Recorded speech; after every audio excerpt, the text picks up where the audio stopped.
रहे हैं शामिल। देवेंद्र चौकसी सर, मैनेजिंग डायरेक्टर हैं आप डीआर चौकसी फिनसर्व के, और भारतीय बाजारों पर बहुत ही गहरी पकड़ रखते हैं, लंबा गहरा अनुभव है देवेंद्र चौकसी सर का।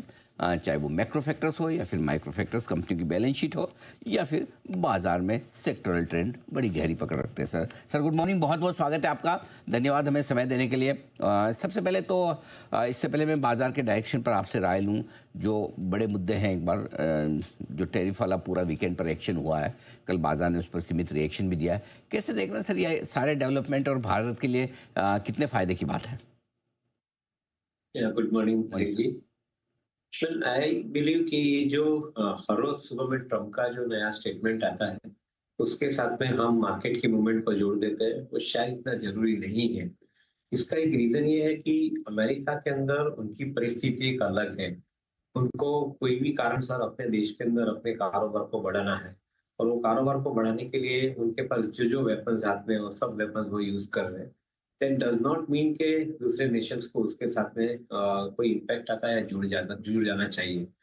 As far as India market in India economy is concern, मैं समझता हूँ कि काफी हद तक I think we are taken care of, because दो इसेंशियल सर्विसेज जो उनकी दायरे में है, which possibly constitute about 40% of total trade value, वो आईटी और फार्मा, ये दो जगह पे I think India is a very strong partner to America, if I have to say that. तो वो डिस्टर्ब नहीं होना चाहिए, and I think that is not happening in this entire tariff war. से एक शांति का विषय है ये चीज। दूसरी तरफ देखें तो आई थिंक जो कंज्यूमर प्रोडक्ट्स है, वो कंज्यूमर प्रोडक्ट्स में ज्यादातर हमें कोई फर्क नहीं पड़ता है। Maybe I think some amount of impact is coming in the textile sector, but वहां पे I think it is universal. I don't think that we are excluded as a one of case. रही बात I think जो manufacturing sector के अंदर, जहाँ पे complex manufacturing engineering products है, which includes the products within the aviation sector, includes products into defense sector, includes products into railway sector, कि जहाँ पे I think they are basically buying some of the ancillary products from India। उसके अंदर भी मैं नहीं मानता हूँ कि कोई ज्यादा बदलाव आता है। तो शायद मार्केट को हमारा जो रिएक्ट कर रहा है, वो रिएक्ट कर रहा है करेंसी के डर के कारण, कि शायद ऐसा ना हो जाए कि इंडिया की करेंसी वापस वीक हो जाए डॉलर के सामने। डॉलर ऑलरेडी जो वीक करेंसी है, उसके सामने इंडिया की करेंसी वीक नहीं होनी चाहिए। ये डर के कारण शायद मार्केट हमारा रिएक्ट कर रहा है, बाकी अदरवाइज फंडामेंटल कारण से मार्केट रिएक्ट नहीं कर रहा है, ऐसा मेरा मानना है। So maybe this is giving an opportunity for us कि जो नीचे भाव के अंदर good quality stocks, particularly I think some of the large IT companies के, जिसके अंदर काफी हद तक गिरावट आई है, they become a conviction buy at this point of time. ठीक बात है, तो ये आपके लिए पूरा का पूरा है ट्रम्प वाला मामले पर, तो ज़रूर से ज़्यादा फोकस ना करें, यही बेहतर है। लेकिन आईटी शेयरों का क्या करें सर? क्या हर रोज़ कुछ न कुछ नई खबर आती है और आईटी शेयर गिर जाते हैं। आज भी आप देख रहे हैं जिस तरह का थोड़ा सा कमजोरी वाला माहौल बना हुआ है। क्या लगता है, क्या बुरी खबरें सब प्राइस इन हो चुकी है, अब खरीदने का वक्त है या रुकना चाहिए? क्या व्यू है आपका? इतने सालों से एक आईटी के अंदर जो एक सब्जेक्ट मैंने समझा है, उसके अंदर एक चीज मैं ये समय के अंदर जोड़ना चाहता हूँ। जो सॉफ्टवेयर का कारोबार है, सॉफ्टवेयर के कारोबार के अंदर प्रोडक्शन बनता है, मेंटेनेंस बनता है, और उसके पहले I think to build the software उसके बिजनेस रूल्स और स्पेसिफिकेशन बनते हैं। जो बिजनेस रूल्स और स्पेसिफिकेशन बनते हैं, उसके बाद में उसका कोडिंग बनता है। तो ये बीआरएस एंड कोडिंग, ये दोनों चीज के अंदर AI is playing a significant role. तो जो हिसाब से टाइम टू मार्केट का हम लोग हमेशा सोचते हैं, ये फैक्टर आईटी कंपनी के लिए बहुत अहमियत रखता है, और ये फैक्टर मेरे ख्याल से एआई के माध्यम से बहुत अच्छी तरह से आईटी कंपनीज को अपने फेवर में मिला है। रही बात सॉफ्टवेयर प्रोडक्शन की और सॉफ्टवेयर मेंटेनेंस की, उसका कोई विकल्प एआई के माध्यम से भी नहीं है, because AI can possibly do lot of search, it can do lot of agentic work, it can do lot of predictive work through computing. But जहां तक उसका सॉफ्टवेयर और उसका जो कार्यक्रम मेंटेन करना है, ये सब चीज के लिए आईटी कंपनी का कोई अभी तक ऑल्टरनेटिव नहीं बना है, और शायद इमीडिएटली न भी बने, ये भी हम लोग मान के चलते हैं। तो Indian IT companies are probably in a much better place right now, क्योंकि earlier they were charging on the time and effort basis.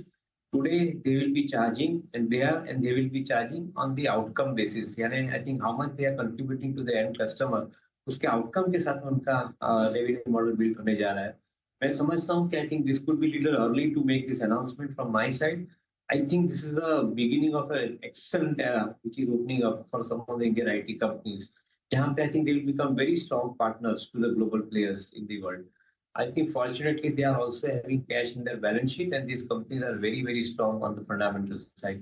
तो मैं तो समझता हूँ कि I think likes of TCS, likes of Infosys and even some of the mid-tier IT companies जो customer के production programme के साथ में जुड़े हुए हैं, उनके लिए मेरे ख्याल से समय बहुत अच्छा है. And maybe I think आगे का समय उससे बेटर आना चाहिए, ऐसा मेरा मानना है. बिल्कुल ठीक बात है। ये आईटी शेयर पर आपके लिए राय भी बिल्कुल क्लियर कट है। लेकिन इसके अलावा एक और स्पेस है जहाँ पर बढ़िया एक्शन बन रहा है ग्लोबल मार्केट्स की मजबूती के साथ, वो है गोल्ड, सिल्वर और साथ ही मेटल्स भी। दोनों पर अपनी राय बताएं। सोना चांदी भी काफ़ी लोग खरीदना चाहते हैं, अगर आप राय रखते हैं तो बताएं कि क्या लेवल सही हो सकते हैं खरीदने के लिए, और साथ ही मेटल शेयरों में क्या खरीदारी करने का मौका है।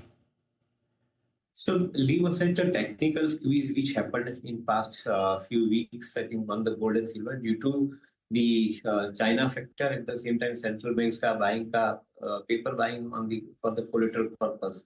उनके कारण जो एक टेक्निकल स्क्वीज बनी थी वो सिचुएशन अभी नॉर्मल होती जा रही है.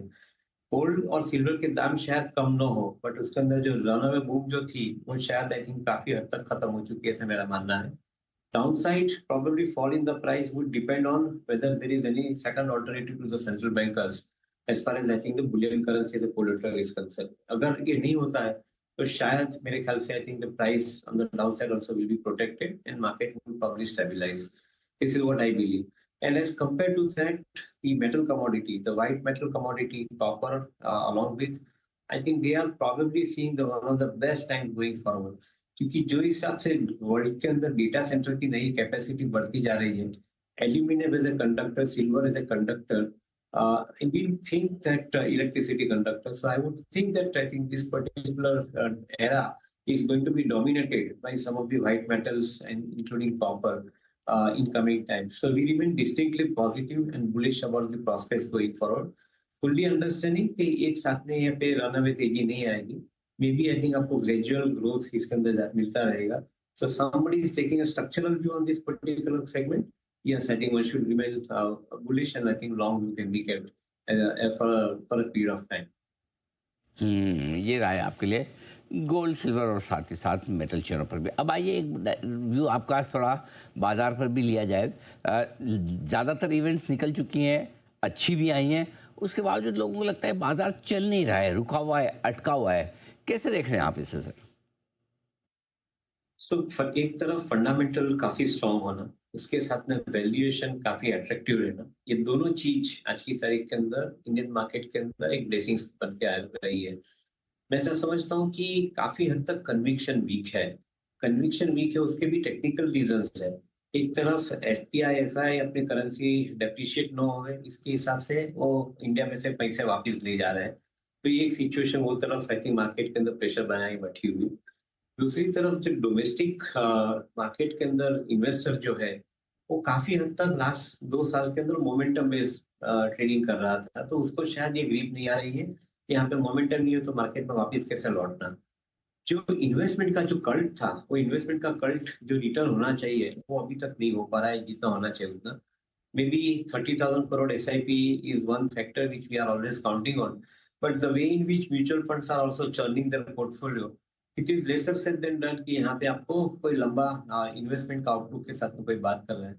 तो मैं शायद ऐसा मानता हूँ कि आई थिंक एक इक्विटी कल्ट को एस्टैब्लिश करना बहुत जरूरी बनेगा if you want to see a sustainable market. और उसके लिए शायद थोड़े पगला लेना पड़ेगा, थोड़े कदम साथ लेने पड़ेंगे, ऐसा मेरा मानना है. But overall, other than this technical weakness in the market, I remain extremely convinced about the prospects within the fundamentals of many of the companies. जो कंपनियों एआई को यूज करके अपने डिमांड प्रिडिक्शन बढ़ा रही है, जो कंपनी एआई को यूज करके अपने कॉस्ट स्ट्रक्चर को घटा रही है, जो कंपनियों एआई के यूज करने के साथ में आई थिंक अपना लॉजिस्टिक मैनेजमेंट अच्छी तरह से कर रही है, आई थिंक उनके प्रॉफिट मार्जिन आप बेहतरीन आते देखते हैं और देख रहे हैं. Companies like Hindustan Lever, companies like Bajaj Finance, they are actually adopting AI to the growth of their business compared to, I think, their competitors. They are far better off in this space. So such kind of themes are also emerging in the market from investment perspective. और उसके ऊपर ज्यादा ध्यान देना चाहिए. एक बहुत अच्छी अपॉर्चुनिटी मिल रही है in some of the companies from investment perspective. Okay, तो ये आपके लिए पूरा का पूरा व्यू बाजार के डायरेक्शन को लेकर। बहुत बहुत धन्यवाद देवेंद्र सर, आपने समय दिया और विस्तार से बाजार के डायरेक्शन पर बातचीत की।